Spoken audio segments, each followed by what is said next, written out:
Hello everyone, welcome back. So what we're going to do in this session is to add a couple things. We are going to add a foot and we are going to cut a lip around here, which is going to actually be your lid. Alright, so this is my original piece that I had put together in the first video. 2 balls of clay, 1 pound each, paper inside. I paddled it just recently with a wood spoon, and that wood spoon has given it a texture. I'm okay with the texture for right now. What I'm going to do after this is probably add another texture over top of it. So, but I've done 2 of them to show you 2 different ways of building. This one's egg-like this way. This one I'm going to add a foot on the bottom here. So how I'm going to do that this time is to make a pinched foot.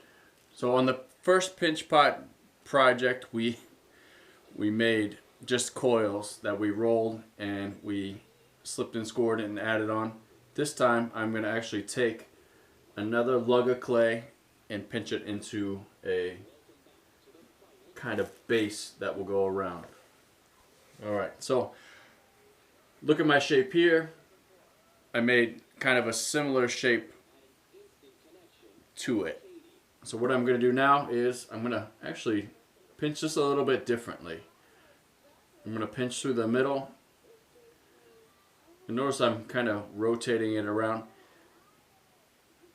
Remember, there's no right or wrong to how you do this. We're just trying to achieve a nice little foot that I can add on the bottom of my pot.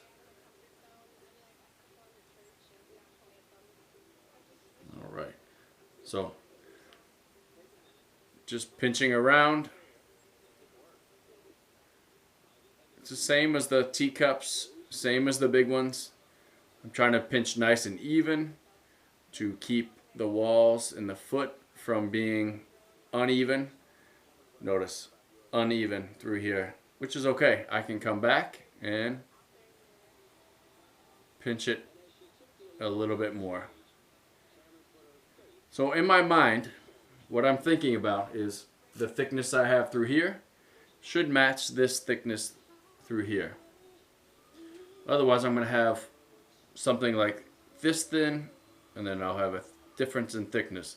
I would like them to be similar. If I can, that's great. If I can't, I will try to just work through it. So right now I'm pinching all the way around. Notice I'm keeping a bottom. I'm not worried about getting rid of the bottom because I'm going to slip and score that to my pot. Alright.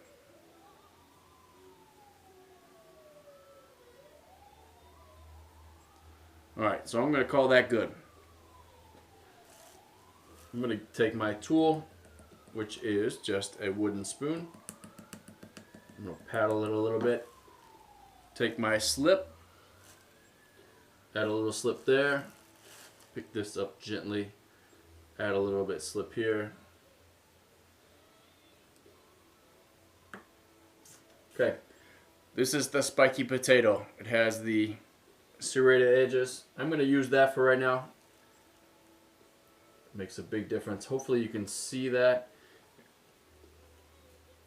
Notice how much I'm doing. And I'm going beyond the spot where it's going to sit because I know I'm going to smooth it out. Okay? So I'm going to flip this guy over. Notice it has walls, which are here where my pointer finger are, and a foot. I'm going to flip it over. I'm going to make sure I kind of line it up. And it could be off center too. It's not going to hurt anything. But I'm going to start by pushing in the middle. Remember, if this body of your pinch pot, the 2 pots together, have air trapped in, they will not collapse. Okay, this is leather hard. This one's a little bit softer. I just made it, so I want to be gentle with it. So I'm going to actually start with my finger, my thumb in the middle, and I'm just gently pushing down, starting right in the middle, okay? The reason why, I want to make sure I don't capture any air around that bottom, okay? And then I'm going to start to push just like I was making my pinch pots. Start at the bottom, center, and work my way towards the top.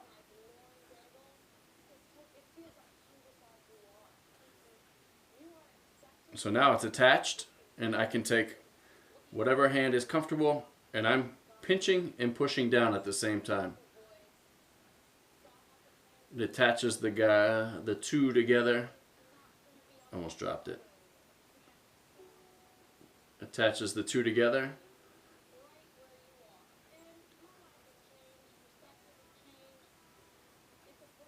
All the way around. I make sure it's attached really well. Okay. Notice I can sit it on that little pinch pot that I just made. Soft as can be, but as long as I have it not thick enough, and with whatever shape I use, either round, oval, try to make a square, it should stand. Okay, so that's staying. So what I want to do is I want to make sure this connection is perfect through here. So I can take a couple of things and do this. I can take my metal rib and kind of smooth that down. I don't like that. So I'm going to try to find something else. We all should have a wood trim tool like this. So I'm going to take the rounded edge and I'm going to smooth it down into the pot. Okay? If you don't want to mess with that, here's another option. Take another coil that we rolled out by hand. We'll sit this on its foot again. We'll roll this out. Again, don't make this super thick. Why? Because then you have to smooth it all into each other. Okay, I'm going to cut it down. Take this needle tool, scratch or score all the way around.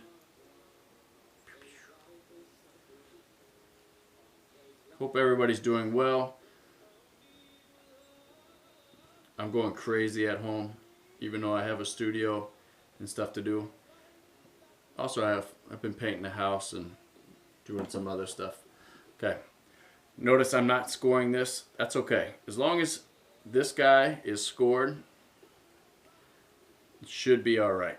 I'm pushing this into the groove where the two pots connect. So this is a pot, this is a pot.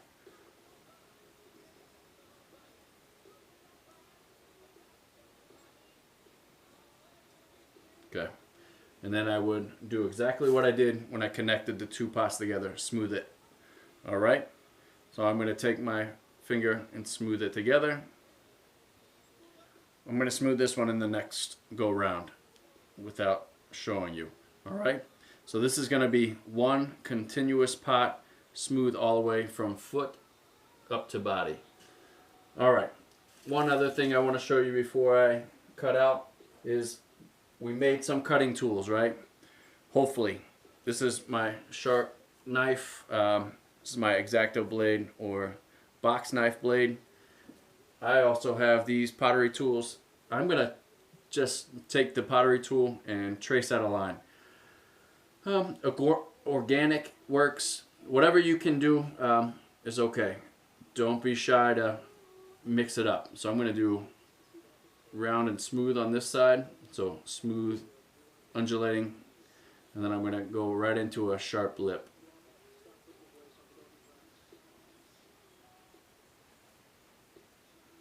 Well, I'm making a lot of work for myself, but that's okay.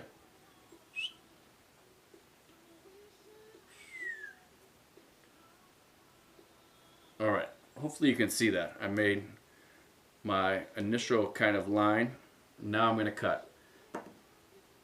So if you have this guy, what's nice about the X-Acto blade It makes a nice clean cut.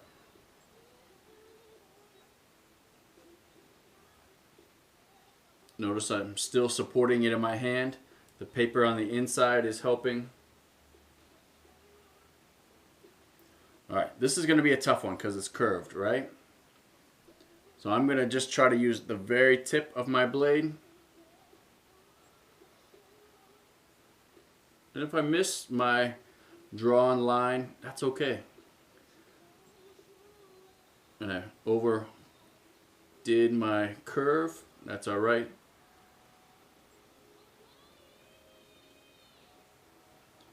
Alright, and then I'm going to come straight down. Be gentle, don't cut yourself, please.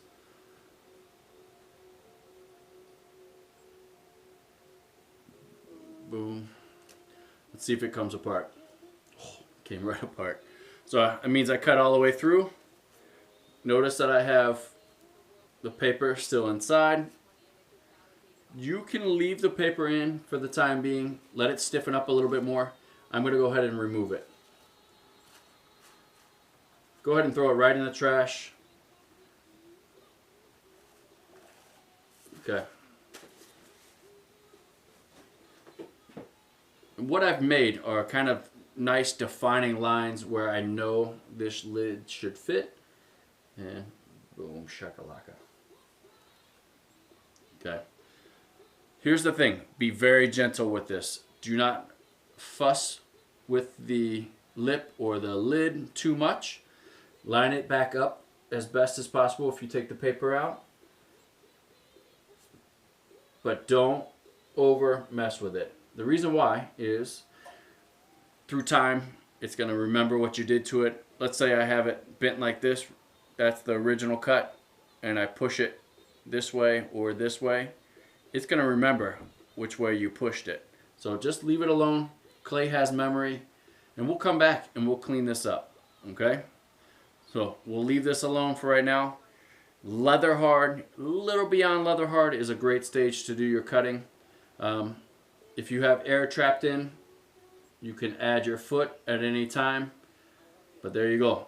All right, there's going to be a third video because I have to add, I'm going to add some more details that are going to be through here,